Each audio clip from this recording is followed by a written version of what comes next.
David, have you ever been real arrested?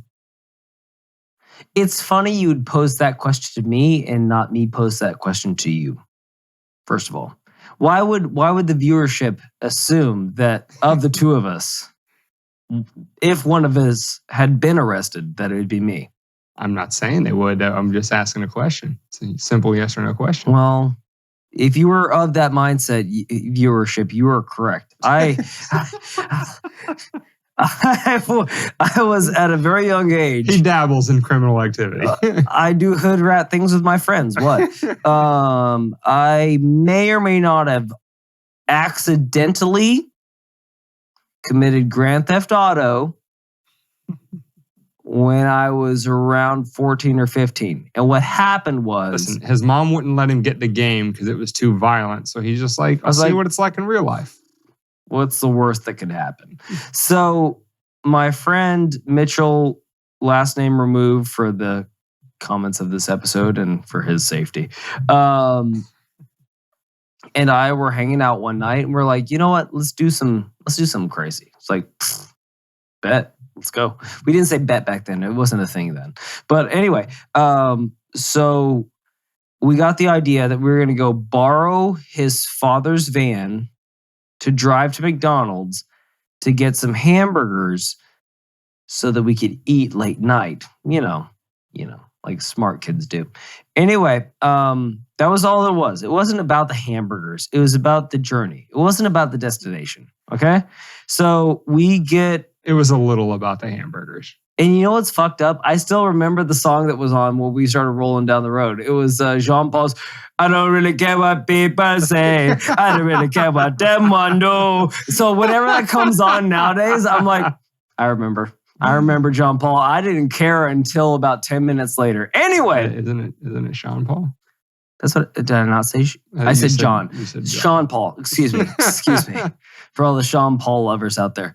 Or John Paul, the knockoff. John Paul or Sean Paul. It's hard to tell. He hits it so hard. The it Kroger could be brand John. Of Sean Paul. Right. It could be either. But at the point, so we get about a mile down the road and we go to make a right. And then we see two cop cars in opposing directions in like a pull-out driveway. We're like, we'll take a right. And then all of a sudden when we take a right, they turn right behind us.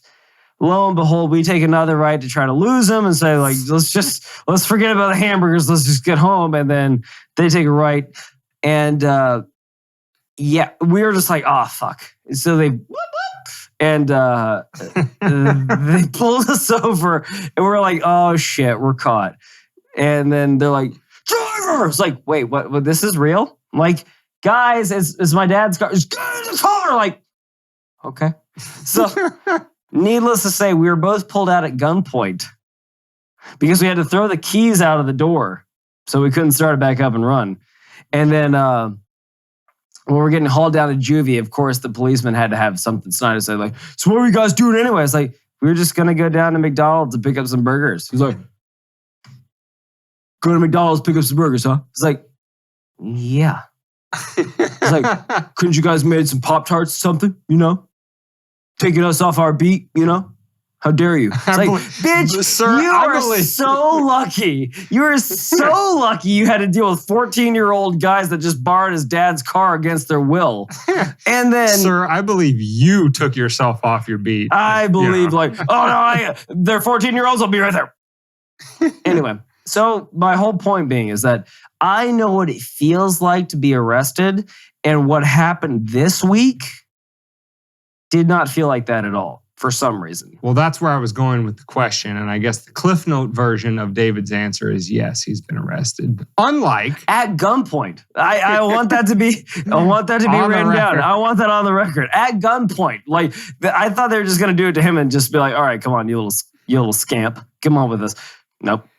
So David is, well, long before this week and even after this week, more of a hardened criminal apparently than the squad, than AOC and the rest of the squad, which is a good jump-off point for getting into the episode. What we'll be talking about on this week's episode 104. In the Culture Corner, we'll be talking about the arrests of AOC and the squad in front of the Supreme Court. In the Epstein didn't kill himself segment, we're discussing the heat wave, alleged heat wave, it's hitting Europe right now and why that's such an existential crisis to humanity. And in the main part of the show, we're talking about, so appropriately named, Elisjsha Dicken, the hero of, was it Iowa? Indiana. Fuck. The Indiana mall shooting, the hero of the Indiana mall shooting. We're focusing on the hero of that Not his story last name. because he's just an awesome kid. And so that will be what today's episode is. And with that being said, from myself and my felon co-host, David, are we ready to jump in? I'm ready when you are. Let's do it.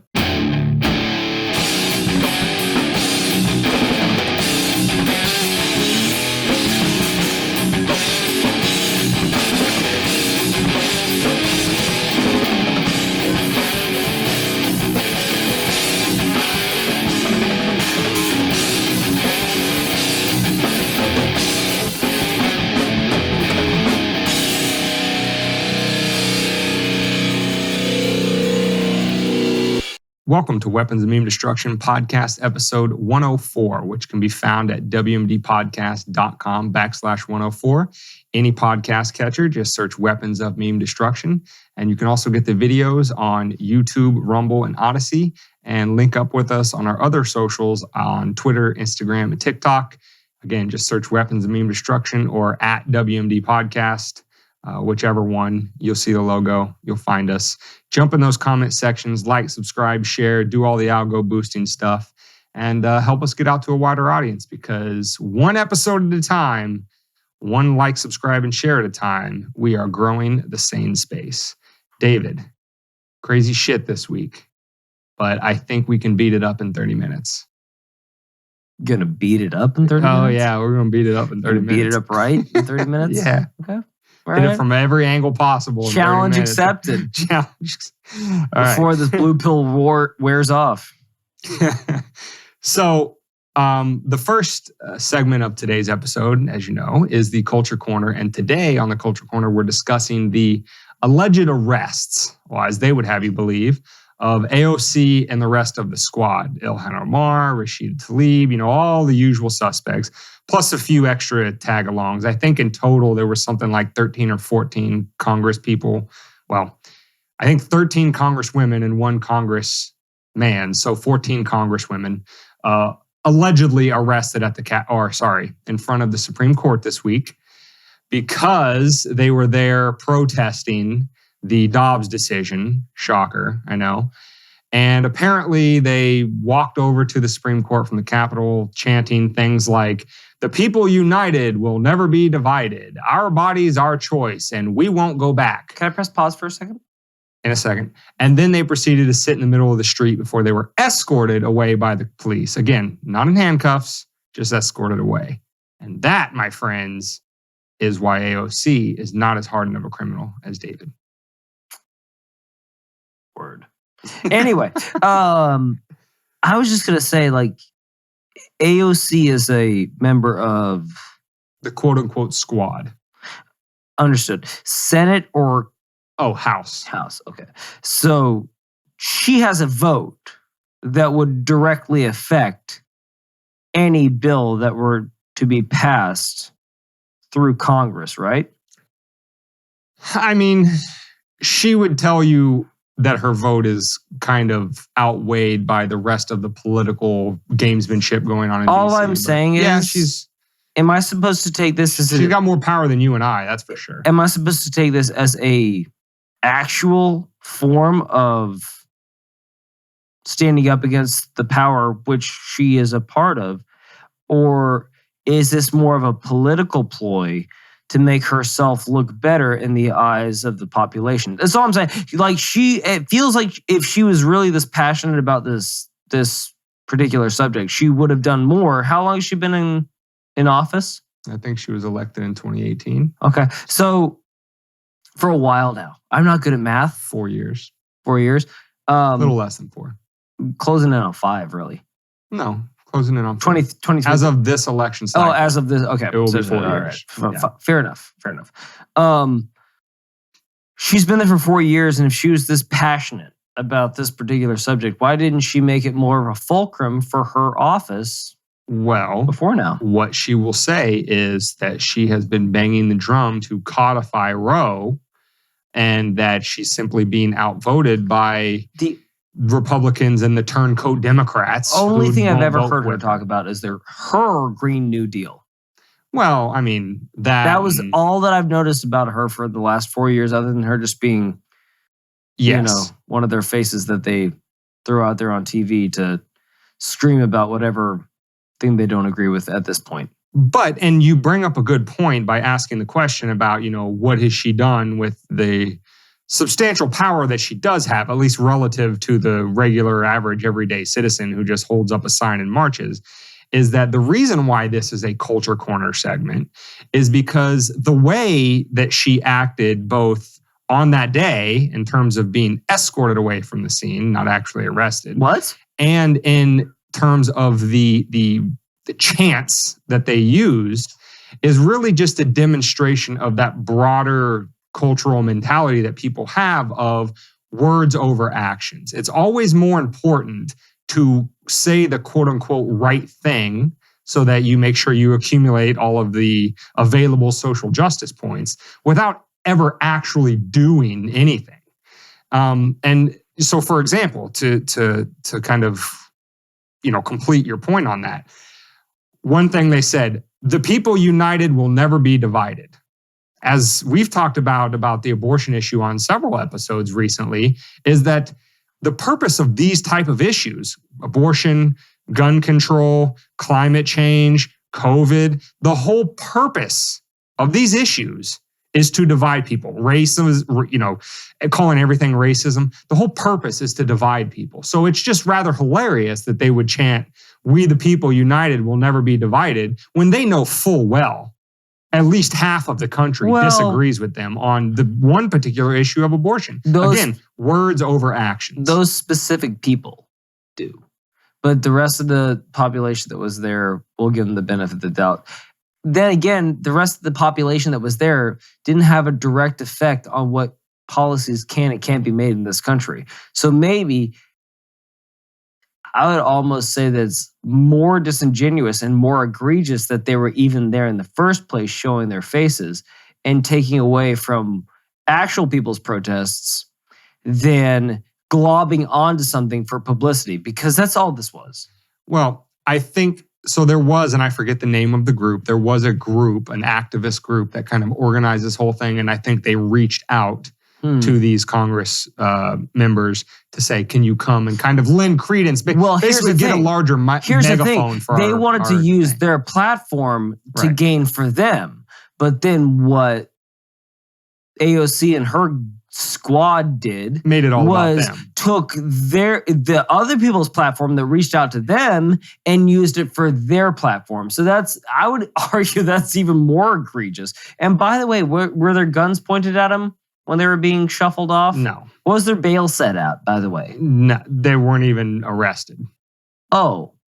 The funniest thing about this whole thing is not just and by the way, before we move on from the quote thing about really driving home the point of words over actions, the other quote they use, "Our bodies, our choice," which again is no surprise. They've been using that with abortion for decades, but it's just rather hilarious coming out of COVID when AOC and anybody who was probably at that event literally thinking that "our bodies, our choice" is some sort of catch 'em slogan that, really gives them the moral high ground. They just spent the last 2 years wanting to jab needles in people's arms. Against their will, by the way. Exactly. So because they don't follow the science. They're not smart enough to know what's good for them. So it's another classic example of good for me and not for thee type thing. But the funniest part about this whole thing is there's pictures of AOC and Ilhan Omar, and I'm sure of the other ones, but those were the two big ones that were in most of the pictures, with their hands behind their back. Well, funny is that the police didn't have them in handcuffs or anything. And when pressed on this, because I follow AOC on Twitter, she actually had, I'll give her credit, she had an excuse that at least passed the laugh test. She said that her holding her hands behind her back was not her faking being arrested. putting your hands behind your back when you're confronted with the police is just a best practices measure so that the police don't perceive you as a threat and therefore escalate against you, ratchet up the response against you. Now, I will give her credit. That is a clever little workaround to being called out for the hypocrite theatrical performance that she put on. But her excuse does at least pass the laugh test. I just thought it was rather funny how she's being led away. She has her hands behind her back. And then when she gets far enough away from the crowd, all goes to she shit. takes out a fist and raises it. It all goes to shit. It's hilarious. When MSNBC says that AOC has been arrested. Yeah, I mean, of course, the mainstream. It all goes to media shit when all the talking heads of her side come out and say that she's been arrested. That's the problem. So it's not, so they'll come out with like, oh, well, that story wasn't really true after they said that Trump was a Russian affiliate. Or option B, they just don't cover the fucking story. And then we have to find out years later that Hunter Biden was having a fucking hell of a time.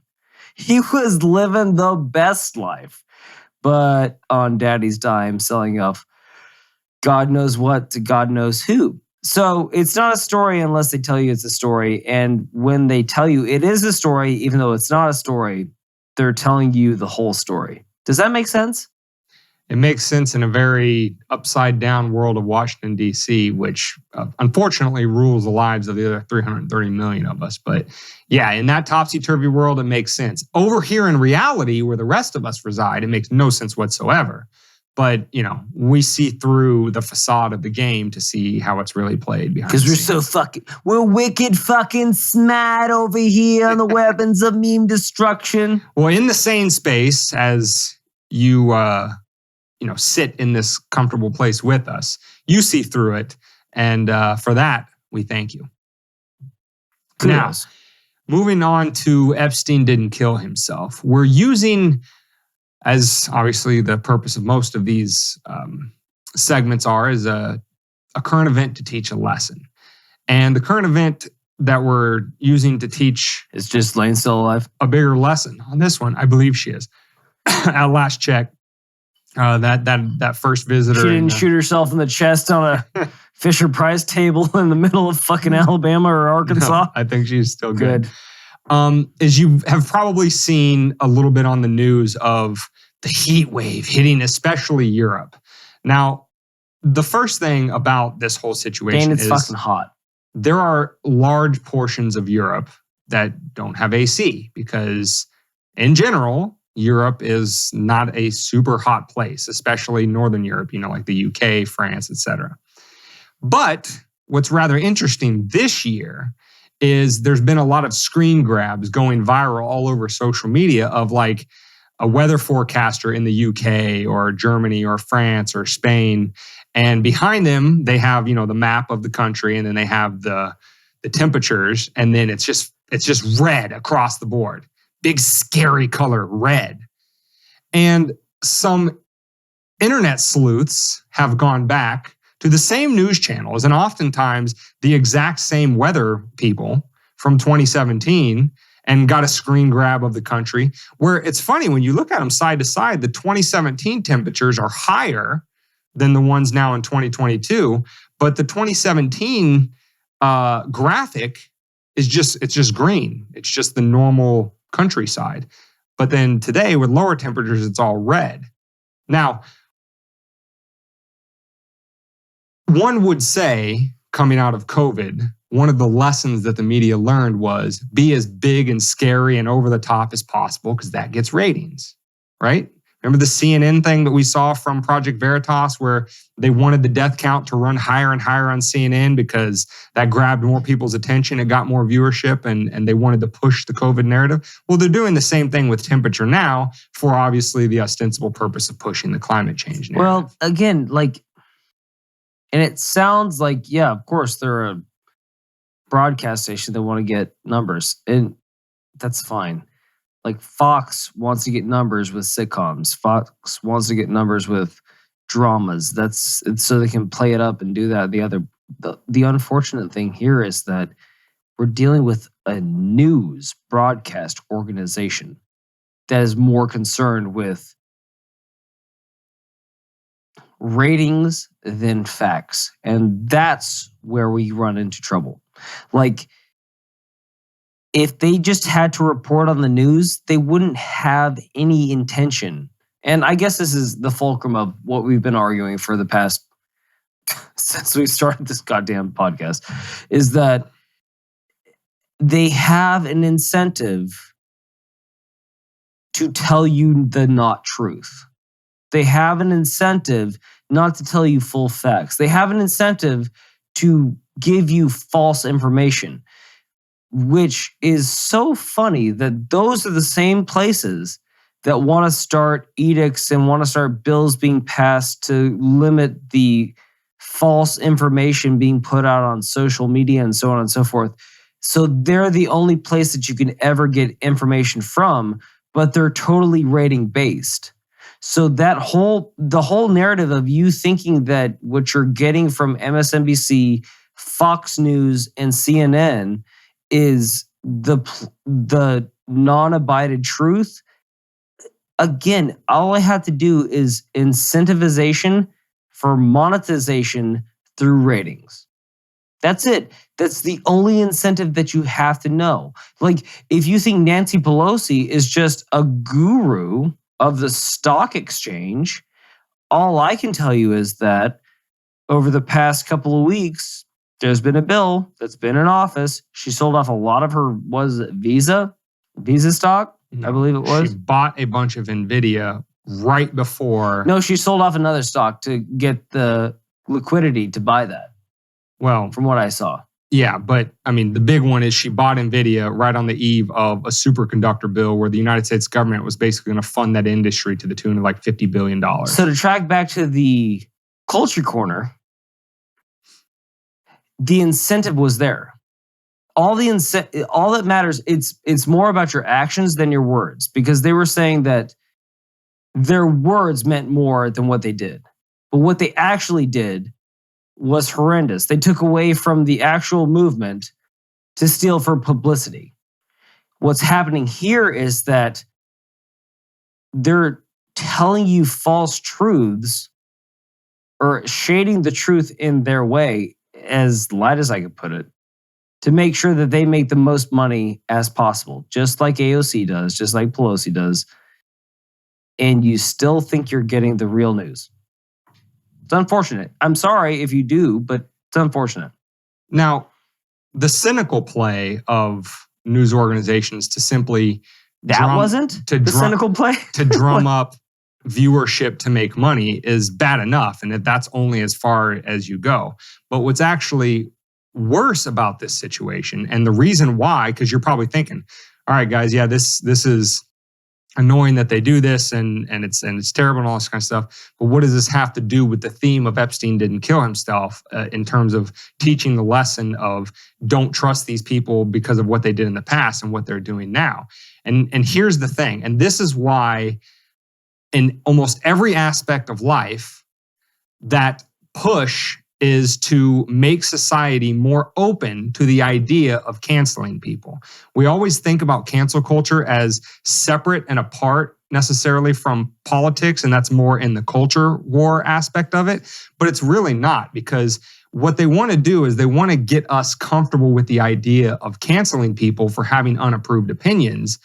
And because an issue like this exposes a huge Achilles heel for those in power, and it is that the internet never forgets.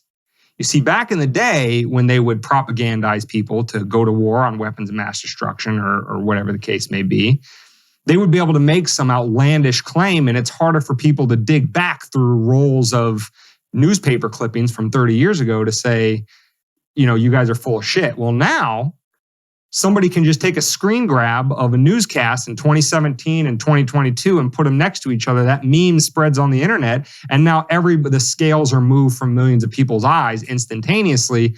Oh, these people are just fear porning us into supporting whatever their climate change narrative is. And they hate that. They hate it so much. So when they tried to scare you with COVID and then that got old, then they tried to scare you with Ukraine and then that got old, and then they tried to scare you with monkeypox and then that got old. And now they're back on the tried and true, scare the shit out of you with climate change. Even if all you have to do is make the graphics scarier and make the background red instead of green. It's a lot harder for them to do that because the internet never forgets. And that's why they want to push cancel culture in every aspect of society, because they want it normalized that anybody that does that, puts the screen grabs next to each other, is now persona non grata. Well, trust and believe that it's only going to go in one direction from here. Like, they're not winning the battle. They picked their fight. And they know it. They picked their fight with Joe Rogan. They gave him, another 1 million subscribers over that. And then during that time period, they tried to launch a streaming service that they invested. We had an episode on, what was it? CNN Plus. $200 million into CNN Plus, and they had 22,000 subscribers or something like 30K per person who actually signed up for it. Yowzers. If that's not... They could have just given us 30K and, operated our little podcast here for the next decade, probably. Right. And then maybe gone our way and started to get back to what they should have been in the first goddamn place. But here's the scoop is that it all boils down to, they all want you to think that words mean more than action. Well, there's no saying for that. But there is a saying for actions speak louder than words. And that's permeated through our entire culture. If you want to know what somebody's truly up to, don't listen to their words, watch their actions. AOC pretends to be arrested, takes the fucking spotlight away from the whole protest to put it on her so that she can get more notoriety, so that she can get elected the next cycle. What's going on here, Dane? Actions and words? Please, yeah, enlighten me. In terms of the climate change narrative, there, as we made the point the last couple of weeks of what's going on in the Netherlands, Sri Lanka, et cetera, is they are putting action behind these words. And again, this is what's worse than the media just cynically doing this to make money, is the fact that they're doing it, pushing the lies that they push in furtherance of the regime, because that actually does have real impacts. You talk to the farmers in Netherlands and they're saying this law goes into effect, 30% of my herd has to get culled, or it might just knock me completely out of business. That's got real impacts on real people's lives.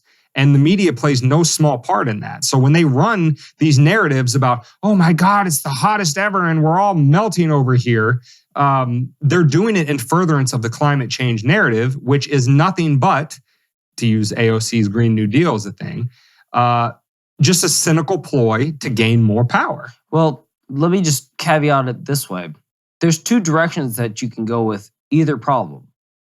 You could either attack the thing that's causing the problem, or you can find a solution for the thing that is causing the problem in the first place. And what I mean by that is the CO2 emissions from cattle's flatulence is what I'm hearing is the most egregious thing that happens in our world. Well, here's the scoop, and I'm going to tell you. Humans are still going to have to eat tomorrow, whether or not they're hot or cold. They're going to have to eat. So instead of trying to cull the herd, so to speak, with how many head of cattle any farmer can raise, which is going to cause them to go into bankruptcy, which is going to cause them to have to sell their farm, which is going to be absorbed by BlackRock or Vanguard or whatever the fuck institution is there in the first place that's owned by the banks or own the banks themselves, so that we'll never own anything again in our entire lives. All that being said... And be happy about it. And we'll be happier for it. Or option B, we could try to come up with something that eliminates the CO2 or counteracts the CO2. Because I feel like in 2022, there's more than enough technology, seeing as I can just think of something and put it into a computer and it can print that fucking thing off in 2 minutes, the exact way I thought it. I feel like there's a way that we could have gone the other way and pushed ourselves to solve this in a better way that doesn't cause mass starvation, bankruptcy, and a lack of ownership for each human that is on this planet, except for the select few that have the opportunity to own it all. That's all I'm saying. And here's the history lesson for the Epstein section. people think that when Trump came out and said America first, that he was the first one that came up to that. And he's not. There was an entire movement that came about around World War I of largely Republican representatives, but they were part of the America First cohort, which was talking about, let's not get involved in a war in Europe because we need to look out for America first, right? That's where the America First rhetoric came from. And a rather interesting historical little factoid about that is Woodrow Wilson actually won re-election in 1916, in part because, as his supporters said at the time, he kept us out of war, because up to that point, we had not intervened into World War I. But yet, as soon as he got reelected, what did he do? He formed the Committee on Public Information, which has largely been understood in retrospect to be the first time that in large scale, the United States government went to work to propagandize the American people in favor of a war.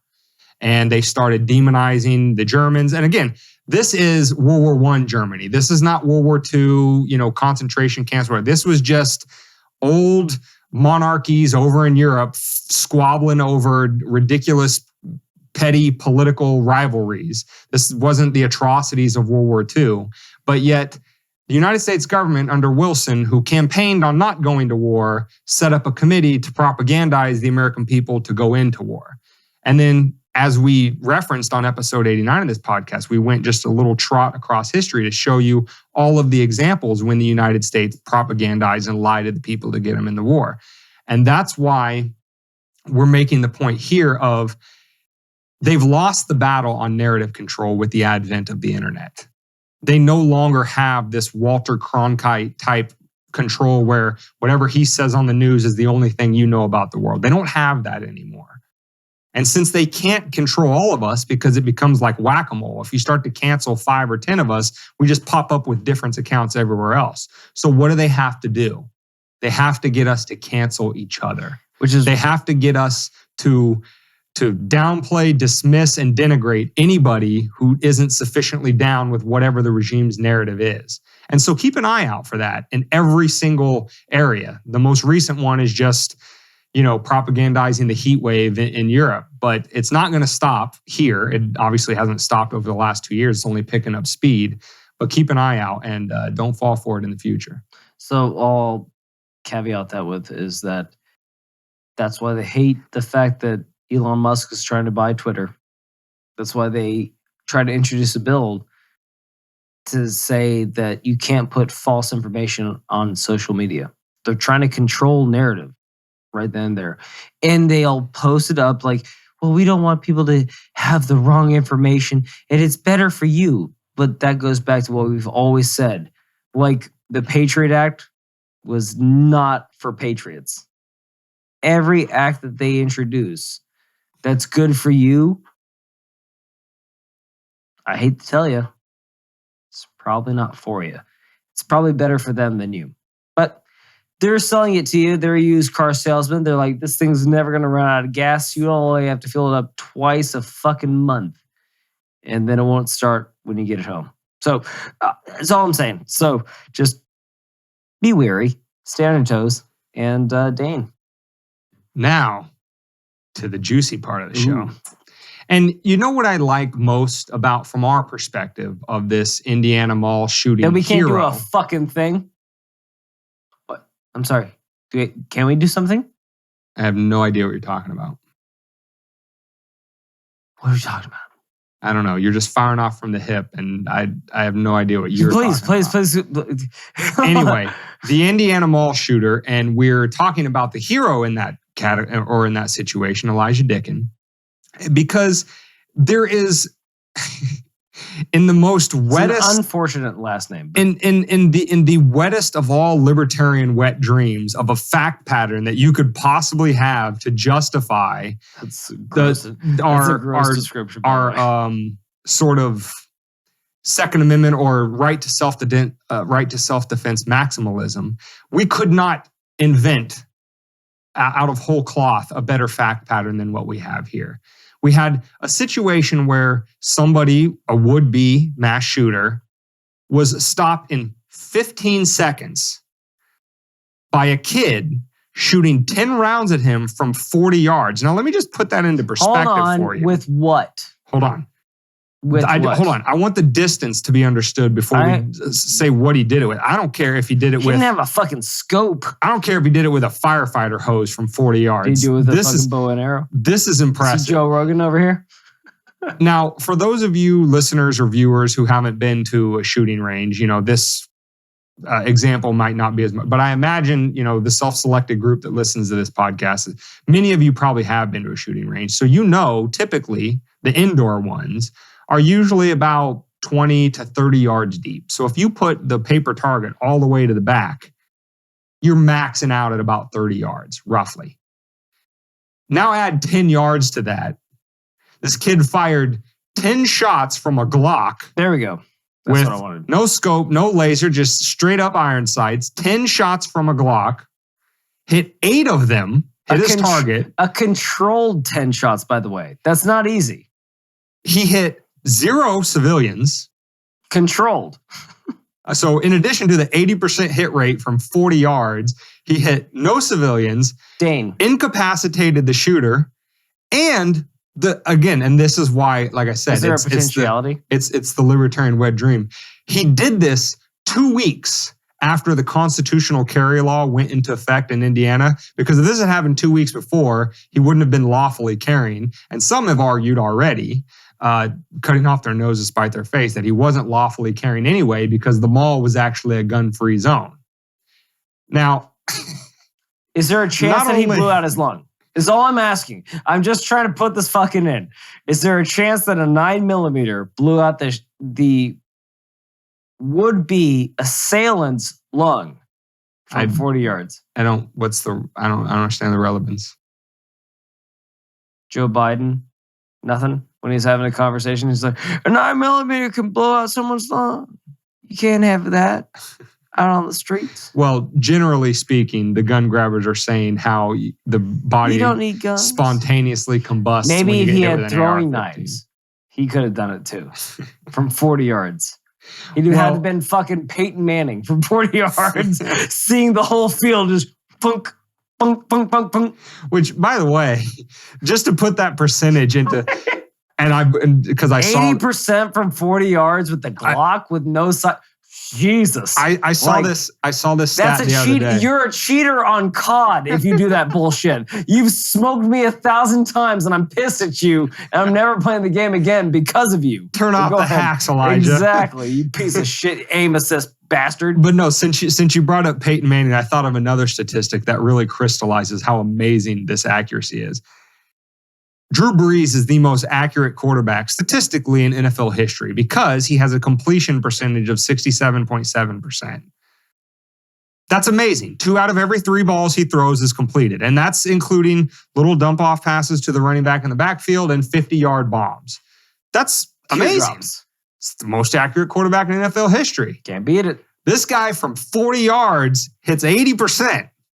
Now, I'm not saying on his that first try, by the way. That's like walking into the batter's box with the bases loaded and be like, I got this shit. Swings the first 2 like, oh, shit. I bet he's coming right down with the smoke. And then, clock.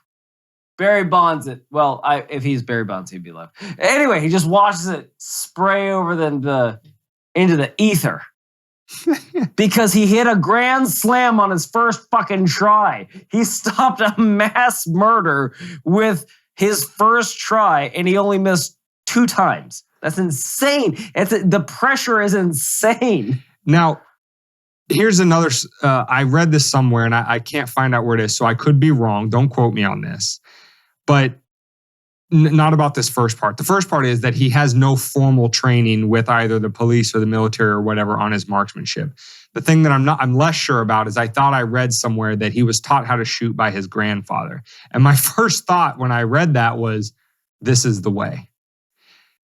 When you want to talk about what is the American militia, right? Because the gun grabbers always like to say a well-regulated militia, as if well-regulated only means regulation and not well-regulated as in disciplined, as in trained, as in efficient with the firearm. That's also regulation.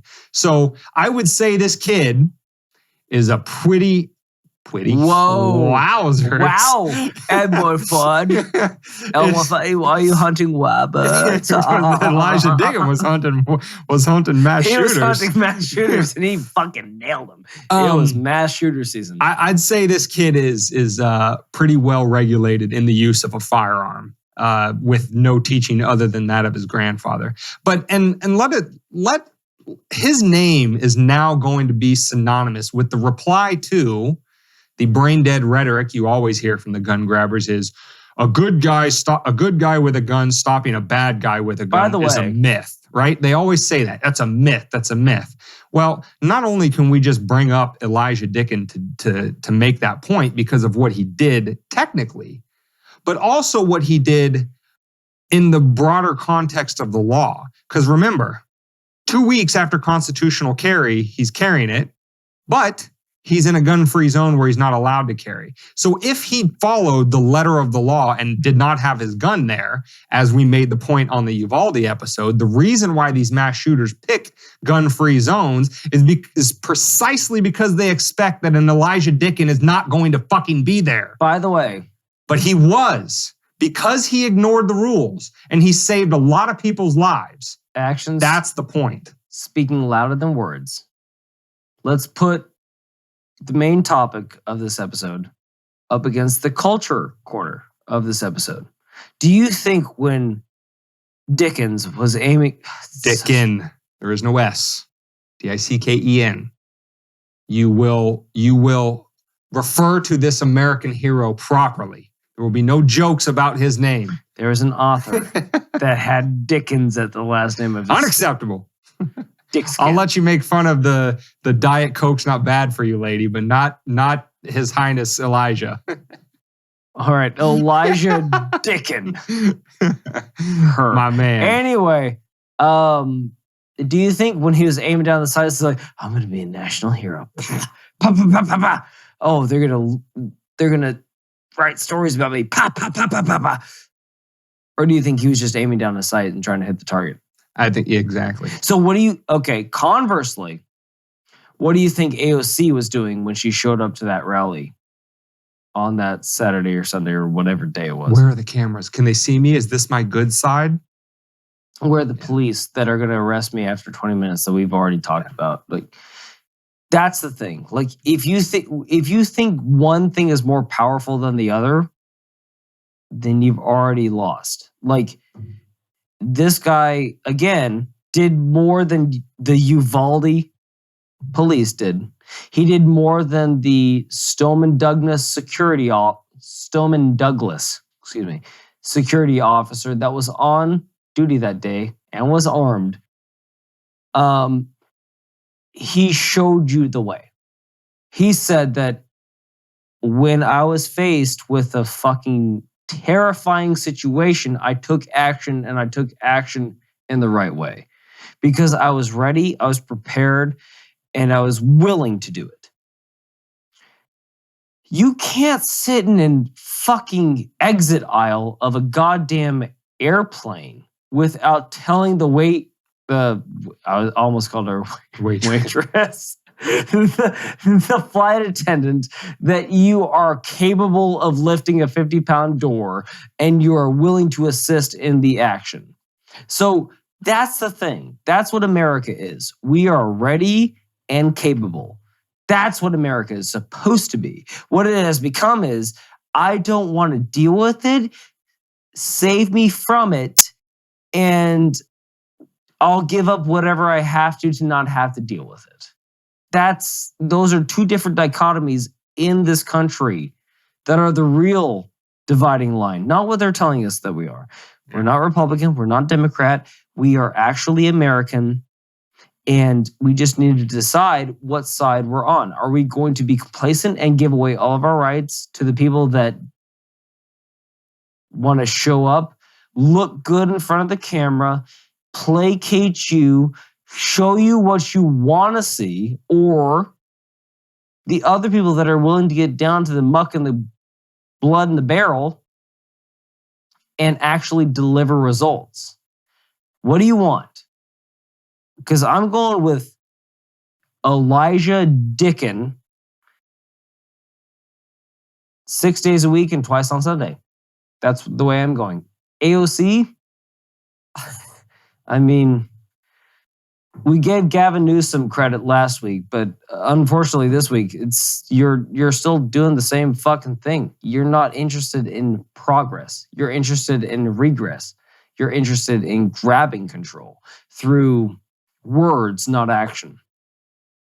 You could have stopped whatever the fuck you were protesting at any time. You could have drawn attention to it at any time over your last 4 years of being in office. You chose not to. You're focusing on your Green New Deal, and now here we are. And then instead of showing up and honestly trying to help somebody else out with their plight, you chose to remove their plight from them for your own popular gain. So I'm more actions speak louder than words speak louder than action. So I'm going to go with Dicken over AOC. Am I making the right call? I think so. But, I mean, sympathetic Who crowd. knows? Who knows? And, you know, just to really drive home that gun-free zone point again, because we made that point on episode 96, which is the episode that we discussed the Uvalde situation. And we talked about, you know, not only a myriad of ways that, because people always say after a mass shooting, right, there's something must be done. We got to do something. And they gun grabbers monomaniacally focus on the tool used as opposed to all of the things surrounding it. You know, the lost and abandoned children that, you know, become hopeless and do this kind of stuff. The psychotropic drugs that a vast majority of them just so happen to be on. And nobody ever questions the pharmaceutical companies, only the gun manufacturers. And all of that kind of stuff. But regardless of all that stuff surrounding it, another issue, another way to stop these type of situations is to eliminate gun-free zones wherever they may exist, whether it be in schools or malls or movie theaters, etc. Because again, those are soft targets. You might as well Why are they soft targets, Dane? You might as well just put a giant flashing neon sign over all those places that say mass shooters welcome. Draw them to you like a moth. Because criminals don't adhere to the law. Not only do they not adhere to the law, but when they want to. And this is a point that a lot of like psychologists have made in comparison the manifestos and the actions of different mass shooters, is they say the one metric by which somebody who is hell-bent on a mass shooting is body count. In order for them to be remembered, they want to be the one who killed the most people or caused the most carnage or whatever. And one surefire way to do that is to make sure that you go to a place where nobody's going to shoot back. Thank God for everybody else in that mall that day. The mass shooter unfortunately did kill, I think, 3 people before Dicken could drop him in 15 seconds. But thank God for everybody else in that place that Dicken did not follow the gun-free zone rule in that mall, or else there would have been a lot more carnage. And who knows, maybe he himself and his girlfriend who he was there with may have been a victim. And so here's the thing. Whether it be on gun control or any other issue, David and I tell you all the time, nobody is coming to save you. The least of all the government, who claims to have the solution to every problem, yet magically is the cause of every problem. They're not coming to save you. If the police had responded in record time in 2 minutes, who knows how many people that person would have already killed. And if they would have went in, nipped it in the bud in 15 seconds because he wasn't following the gun-free zone rule. And again, to stop these situations, if there were more Dickens out there, I know I didn't say his name wrong because I'm talking about plural Dickens. Dicken. I'm talking about plural Dickens. But I know it's was there an apostrophe? I'm talking about plural. Oh. Like multiple Dickens. Like there are more Elijahs. We need more Elijahs out there that are willing to carry responsibly, be well trained, be disciplined, be well regulated in terms of the way that they use a firearm.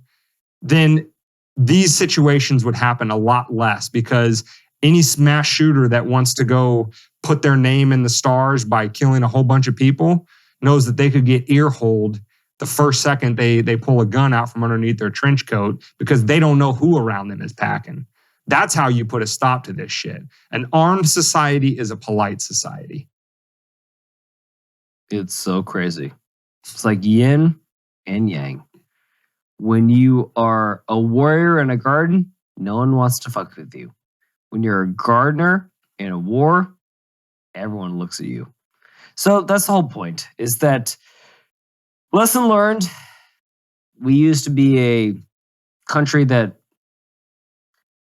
kind of almost held ourselves to an esteem of no one else is going to want to fuck with us because we are America, goddammit. We are ready for a fight whenever. We will drop the gloves and just crack. Or on the individual level, we were self-reliant.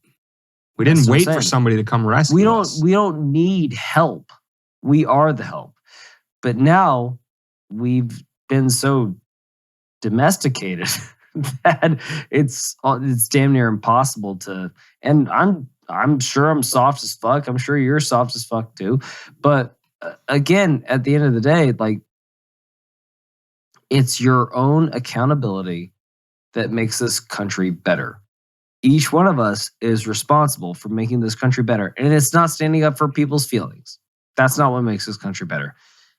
You being the best person that you can be and raising the family that you can to the best of your abilities is what makes this country best. So with all that being said, raise more Elisjsha Dickens and less AOCs. Can we say that? 100. I think that's the title. More Elijahs, less Dickens, AOCs. less AOCs. Let's dick down AOC. Does that sound good? No, I think we should do. Come we on, should tread can we not even within. Can we not do that? No, I think. I feel like it's a good hashtag. I'm nixing that one. It's a good right. hashtag. I'm dropping that one faster than Elijah did this mass shooter. Oh, niggle snaps. So, I mean, I think I've said my piece. David, you have any closing thoughts on the situation? Stop being stupid. Boom. Well, we know that the listeners and viewers of this show do not fall under said stupid category, and we ask only that you encourage more people to join the tribe that we're creating here so that there's, by definition, less stupid people in the world. How about that? And where could they find this podcast? So where you would want to direct people on that path, the path to freedom and self-reliance and enlightenment. Basically all the good things. We're like Buddha, only better because we're not fat. Yeah. Is wmdpodcast.com/104. You can find this episode specifically, as well as the show notes for any articles related to the topics that we talked about. You can get the podcast audio only on any podcast catcher. Just search Weapons of Meme Destruction. You get the videos on YouTube, Rumble, and Odyssey. And then you can get little short clips of these episodes on TikTok, but you can also link up with us on Instagram and Twitter. So please like, subscribe, and share, rate, comment. I think I saw today, Spotify, we're up to like 13 rates, and I think we still got that perfect 5-star rating. 13? I wouldn't put that out for everyone to know. To the 13 113. We've got 113,000 ratings.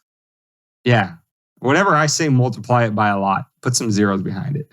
Thank you to those of you who have rated. Please, thank you for help bumping us. And thank you for passing us around by word of mouth to your family and friends. And with that being said, episode 105 will be coming at you hot next week. David, anything you want to say to the people before we sign out? Stay safe, and more importantly, stay free.